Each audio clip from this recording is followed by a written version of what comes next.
gente faz o balanço global de troca de calor num trocador de calor? Vamos ver primeiro o nosso trocador de calor.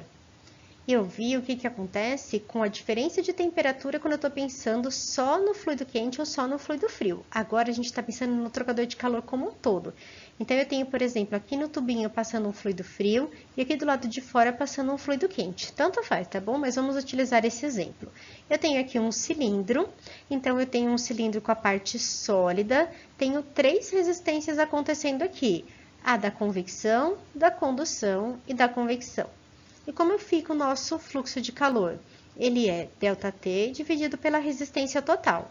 A minha resistência vai ser a soma das resistências do fluido quente, da convecção do fluido quente, da condução e da convecção do fluido frio. Somei aqui a resistência total de todas elas. Estou chamando de I o interno e E a parte externa, o fluido que está na parte externa. Então, o meu fluxo de calor vai ser calculado desta maneira aqui. Mas vamos mexer um pouquinho nessa parte de baixo? Bom, primeiro de tudo, se a gente for contar a resistência da convecção, ela é muito maior do que a resistência da condução. Então, eu posso considerar que ela é praticamente nula em relação às demais e simplificar dessa forma. Para facilitar a nossa conta, eu vou multiplicar em cima e embaixo pela área externa, que é a área de troca efetivamente. Por quê? Porque é a parte que vai ter o contato com o fluido que está na parte externa. Esse eu vou cortar com esse e vai ficar reduzido a isso daqui.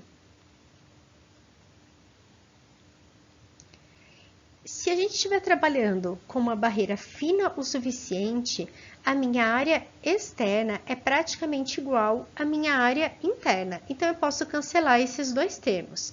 E o meu fluxo de calor vai ser calculado como a área externa de troca da tubulação, a diferença de temperatura, dividido por essa resistência aqui embaixo. E essa resistência a gente vai dar um outro nome, que é UC. Então, eu vou chamar de UC1 sobre toda essa resistência que a gente tem, que a gente pode escrever 1 sobre o C, isso daqui. Vou substituir esse valor aqui no meu fluxo de calor. Mas o que é esse UC?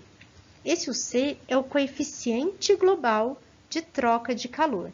E ele mostra para mim essa inversão 1 sobre a resistência que eu tenho desse meu meio. Então, quanto maior o UC, melhor a nossa troca de calor, porque ele é 1 sobre a resistência. Essa daqui é a nossa equação final de troca de calor. Isso daqui é a nossa diferença de temperatura e eu já vou falar um pouquinho sobre ela, espera só um pouquinho. Mas existem alguns casos que a gente precisa considerar uma coisa a mais, que é o fator de incrustação. O que é esse fator de incrustação? Ele é aquele depósito que a gente tem de material sobre a superfície da tubulação, tanto na parte interna como na parte externa. E ela diminui a nossa troca de calor, justamente porque a gente tem uma resistência a mais. Então, no nosso fluxo, a gente precisa considerar essa resistência aqui, que vai ser referente ao fator de incrustação. E ele vai ser tanto da parte interna como da parte externa. Então, no nosso cálculo de U agora, a gente precisa considerar o U real. Esse daqui é o teórico, que ele é sem o fator de incrustação, e esse daqui é o U real, que ele considera o fator de incrustação que veio dessa soma total interna e externa. Então, o nosso fluxo de calor, nossa troca de calor global de um trocador de calor, ela é o UD, que é o coeficiente global de troca de calor real, a área externa da tubulação interna aqui, dessa tubulaçãozinha, e esse MLTD, que é uma diferença de temperatura. E eu vou falar para vocês um pouquinho sobre ela agora. Bom, aquele MLTD significa a média logarítmica das temperaturas. Por que a gente precisa calcular isso? Nós vimos que o fluxo de calor ele é proporcional à diferença de temperatura. Quando a gente está falando somente do fluido frio, a diferença de temperatura é a sua entrada menos, ou melhor, a sua saída menos a sua entrada. Do fluido quente é a mesma coisa. Só que quando a gente está falando de um trocador de calor, nós temos 2 temperaturas de entrada e 2 temperaturas de saída, seja ela para corrente em paralelo ou para contracorrente.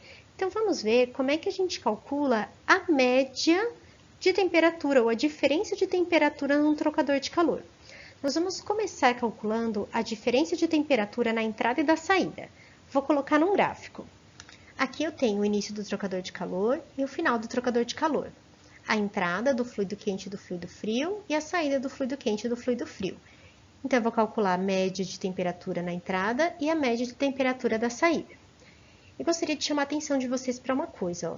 A temperatura de fluido frio, ela nunca vai ser maior da saída, ela nunca vai ser maior do que a temperatura de saída do fluido quente.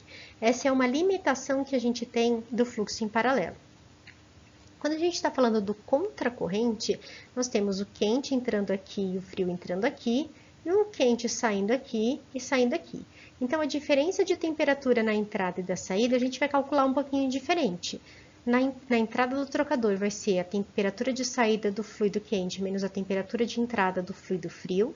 E na saída, temperatura de entrada do fluido quente menos temperatura de saída do fluido frio. E para a gente calcular o mLTD, a gente vai usar essa fórmula aqui. Ela é a média logarítmica das temperaturas, o ΔT que a gente vai utilizar quando a gente estiver falando do fluxo de calor do trocador de calor, que é o D vezes a área externa vezes o mLTD. Quando a gente está falando de um trocador de calor ideal, né? Os fluxos de calor, eles são contínuos. Então, o fluxo do quente vai ser igual ao fluxo que o quente perde, vai ser igual ao fluxo que o frio ganha, que vai ser igual ao fluxo de calor total trocado nesse trocador de calor. Então, aqui a gente consegue igualar todos eles em módulo, tá bom? Porque um vai sair positivo, outro vai sair negativo. Então, a gente pode utilizar esses valores iguais em módulo aqui para a gente poder determinar as nossas variáveis necessárias de projeto para a gente poder projetar o nosso trocador de calor. Sei que foi bastante informação, mas a gente vai fazer exercícios em sala de aula. E eu só tenho mais uma coisinha para colocar para vocês antes da gente encerrar, que é quando a gente tem mais de uma passagem. Quando a gente tem mais de uma passagem no trocador de calor, a gente precisa usar um fator de correção que ele chama FT. Então, a nossa mLTD, ela vai ser uma mLTD corrigida, que vai ser aquela que a gente calcula vezes um fator FT. E esse fator FT a gente pega normalmente através de um ábaco. Existe fórmula para ele, sim, tá bom? Mas a gente pega através de um ábaco. Então, a gente calcula o S, calcula o R e aí joga no nosso ábaco. O S está aqui embaixo e o R está aqui em cima. Lembrando que o que é minúsculo é a parte do frio e o que é maiúsculo é a parte do quente. O 1 significa entrada e o 2 significa saída. Então, é isso. Eu espero vocês em sala para a gente trabalhar esse conteúdo. Até mais!